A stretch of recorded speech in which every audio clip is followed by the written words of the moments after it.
Yeah, well, they're feeling the same way about Trump running again. You know, that fear is definitely there. And I think it's probably even higher than it was, at least it's higher than it was in some ways among the same people.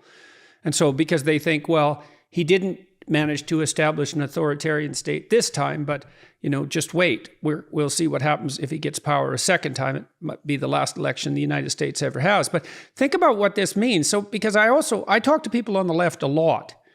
Most of them are moderate. The extreme left types, they generally won't talk to me. But although I would talk to them if I have found someone who was credible and interesting to talk to and who was willing to.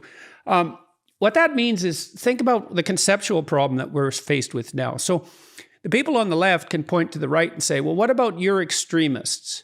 And the people on the right can say, well, there's hardly any of them. They basically don't exist.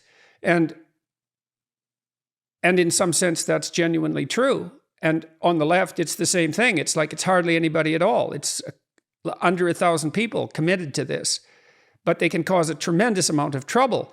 And so then the left can point to the people on the right who are extreme and say, well, look at your extremists and what they do. And then the right can point to the people on the left and say, well, look at your extremists and what they do. And we don't know how dangerous they are and what happens if they get out of control and get the upper hand. And how much protection do we have to, wall ourselves in with in order to make sure that doesn't happen. And then the fact of those extremists mean that each side can demonize the other by pointing to the worst, and then everybody gets out of control. And it's not obvious at all how to deal with that.